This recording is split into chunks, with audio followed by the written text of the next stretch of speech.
Toby here, back for another video, and in the last video we did a fantastic back workout, and in today's video I'm going to be showing you how I structure my leg days to rehab and heal up my knee injury. So for the last 4 weeks or so I have been battling a re-injured knee, an injury I have had on and off for the last couple months, and in a deadlift PB attempt it decided to become much worse, so I decided it was time to give it the full time off and let it heal. So this is week 4 of that healing and rehab block, and my legs are feeling much better. My knee is almost painless, so I'm going to show you how we've been structuring the sessions around the knee pain and how exactly I plan to move forward with my knee now that it is almost back to normal. So obviously the biggest thing on a leg day for me usually would be a squat, a heavy squat, something like that. But obviously with my knee pain, a full depth squat has been a bit painful in the past. So in order to let my knee heal up and avoid that, we have been implementing something called a box squat. Now most of you will be familiar with what a box squat actually is. It is basically where you have a box, hence the name, or a bench at the bottom of your squat, and when you go down you just touch to that and come back up. It's not full depth, and it gives you that little bit of respite at the bottom, and it's been really good for keeping that power in my quads while also protecting the knee. The first couple of weeks I did this, it was still a bit painful. We could only work up to about 100 to 120 kilos for a couple sets of 6. Last week I was able to push it a bit further and go for 130 kilos. For you guys that don't know, my squat is usually well above 200 kilos, so yeah, having it down at 120, 130 has been a bit not so fun, but it is a necessity. And in today's session, because my knee was painless last time, we're going to be pushing it a little bit further. So I've got 3 top sets today, and I'm planning on doing a 130, a 140, and then even maybe a 150, depending on how they feel, and just see if we can get back into it. And that is what I'm going to be showing you right now.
Top set's done at 130, completely painless, so we'll definitely be pushing them up.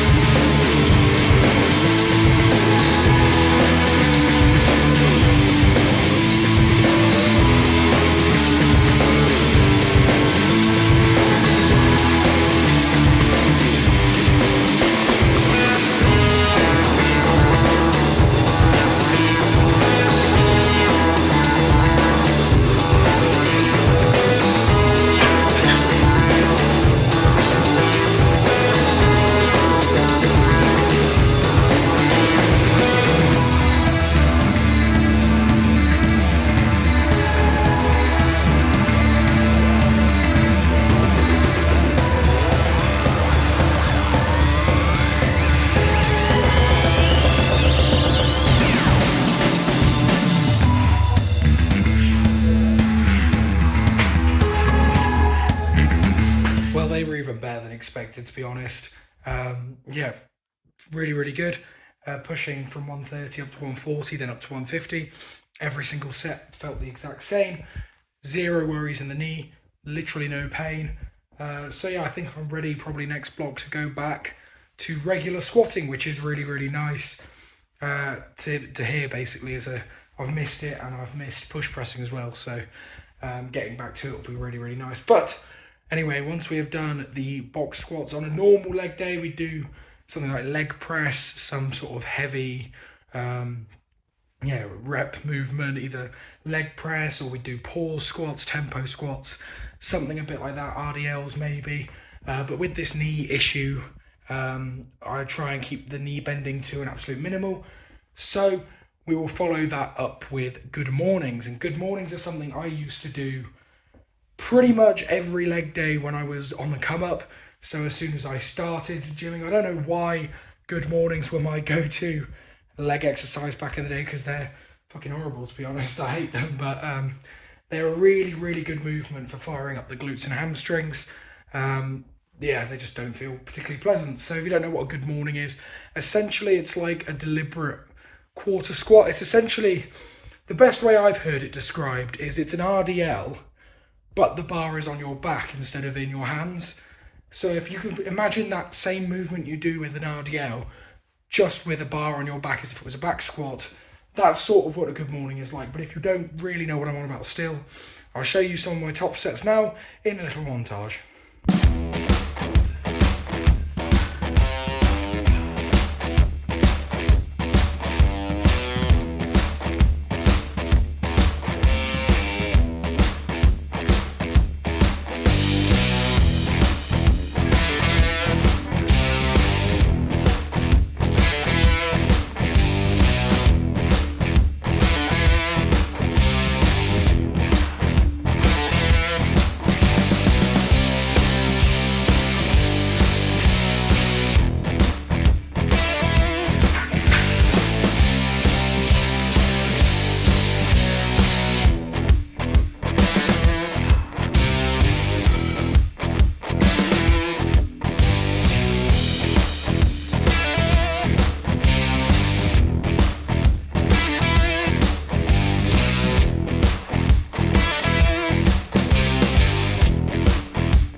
So that's them done. Good mornings are a weird one. Like, they look a bit like just a shit squat, really. Like, yeah, just a bit of a crap quarter squat, but you know you're doing them right because it's deliberately pushing the hips back rather than sitting them down like you would a squat. And you'll feel that you're doing them right because your glutes and hamstrings will light up with almost no activation in the lower back or the quads. So yeah, that's how you know you're doing them right. They do look a bit odd. And I've had people come up to me in the public gym being like, that's not how you squat. And I'm like, I know, I'm doing good mornings. So they're a bit odd, but they get the job done. They're a really good hamstring and glute sort of stretch exercise. They're really nice for them. So a good exercise, one I don't do too often, but a really good one to work around the knee injury. So yeah, that was a good mornings. So next on the agenda is sort of the pumpy accessories, just to blow my legs up a bit and finish them off. So that would usually be lying leg curls, hyperextensions, and leg extensions. Now in here, I don't have a hyperextension bench machine, whatever you call it. So I'm going to just have to knock those ones out and not do them, which is annoying. But as I say, usually I'm in the public gym, which does have one. So usually I'm fine with that. But yeah, for today's workout, we're just going to do leg curls and leg extensions on that horrible piece of kit down there. It is possibly the worst leg extension, leg curl machine I have ever used. I hate using it, but it is what it is. We got to get it done. And this is one of those sort of section of exercises that I prefer just to smash out and get done. So I will show you 1 or 2 sets of each, and we'll reconvene with the rest of the session afterwards.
that version of a leg extension leg curl is 10 times harder than any you will find in any commercial gym.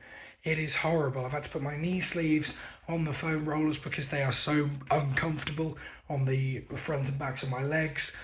It's just not nice. You can't get very much range of motion, and it's just a bit horrible, to be honest, but it gets the job done, and that is the main thing. We are keeping our legs nice and pumped at the end of this session.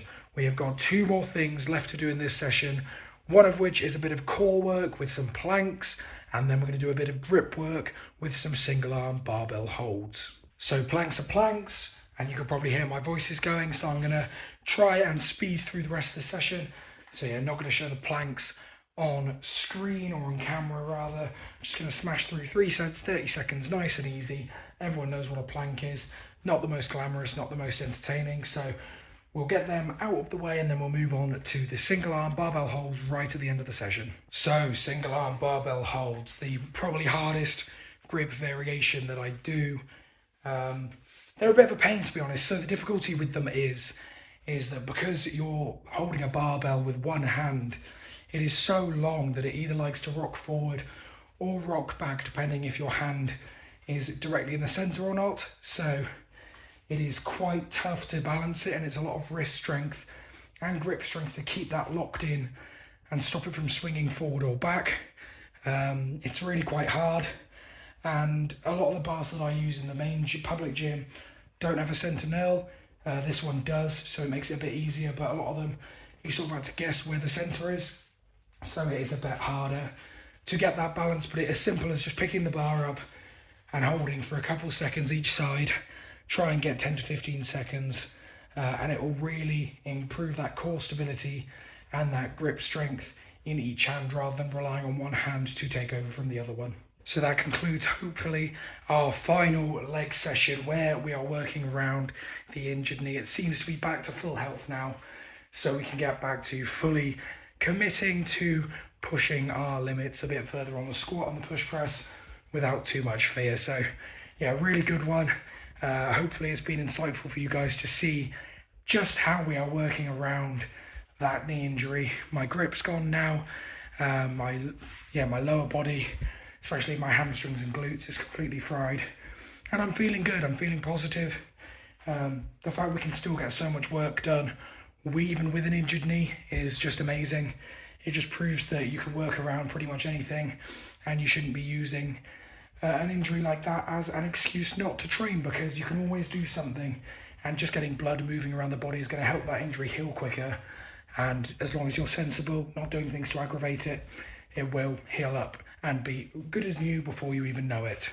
So with that being said, thank you guys so much for watching. I have been Toby. If you enjoyed this video, please leave a like down below, as it helps it push this video to other people who might enjoy it. And of course, if you made it this far and haven't considered hitting subscribe, then please do. It helps me out massively, and it allows you guys to keep up to date with the videos I'm releasing, usually about once a week, following my training, reviews, or just general discussion, anything surrounding the sport of strongman, or generally lifting in general. So yeah, it's a really good forum and a really good space for you guys to see strongman training from a more normal perspective, as I am by no means any sort of giant freak like some of these guys who do it. So yeah, thank you guys so much for watching. I've been Toby, and I will see you in the next video.